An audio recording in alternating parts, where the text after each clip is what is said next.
Let's check na mga kabayan ang ating duplex B na located pa rin dito sa Town and Country West, Molino, Bacoor, Cavite. Tara, check na natin to. So before we enter mga kabahay, ito nga pala ang ating fence and gate na included upon turnover. May address na din tayo dito na naka-emboss. And then meron tayo ditong doorbell na included. Dito tayo ngayon dumaan sa ating pedestrian gate. So dito sa ating pagpasok, meron tayong malaking carport area. Kasya dito up to 3 size na sedan. And as you can see, covered po ang ating carport area. May mga pin lights na rin po na included dito upon turnover. So ang main door natin mga kabahay before we enter is made of solid wood. Tara, pasukin na natin. So makikita nyo dito mga kabahay, meron pa tayong mga konting obstruction dito sa ating video. So ito ang ating open layout dito sa ating ground floor. So ito ang inyong magsisilbing living area and the dining area. Ito naman ang kitchen area natin mga kabahay. So dito sa kitchen area natin, meron tayong ample space dito for your kitchen routine. So ito naman ang provision natin for your cooktop area. May built-in cabinets over and under. Meron tayo dito pull-out na stainless cabinet for your pantry. Meron tayo ditong kitchen sink na double bowl. We also have one bedroom dito sa ating ground floor. So pwedeng-pwede ito sa inyong maids or kung meron kayong elders na member of the family. Meron itong complete fixtures na included, which is the built-in cabinet and the provision for window-type aircon. Ito naman ang ating toilet and bath dito sa ating ground floor mga kabay. So as you can see, complete fixtures po ito.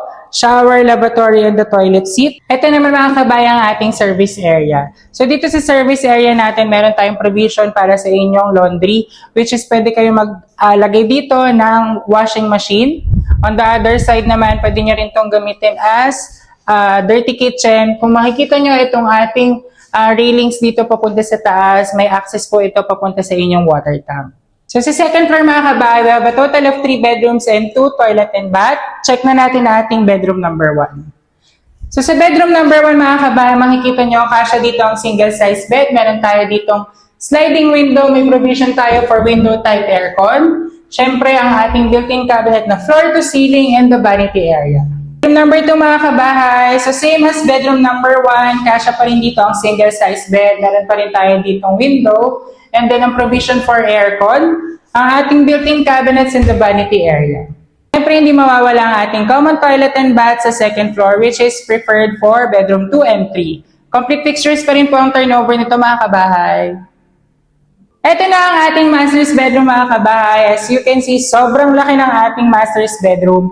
Pwede kayo magpa-customize ng bed frame dito kung ano ang preferred size nyo. And then, syempre, pwede pa kayo maglagay ng working area. Meron tayo ditong built-in cabinets which is mas malaki compared to the bedrooms na pinakita ko before.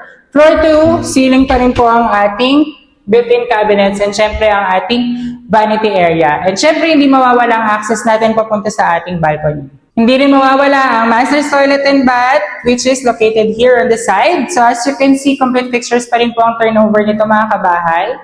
Check na natin ang balcony area mga kabahay. So sa balcony area natin mga kabahay, makikita nyo malaki itong space na to. Meron tayong steel railings and may kasama itong tempered glass dito on the side.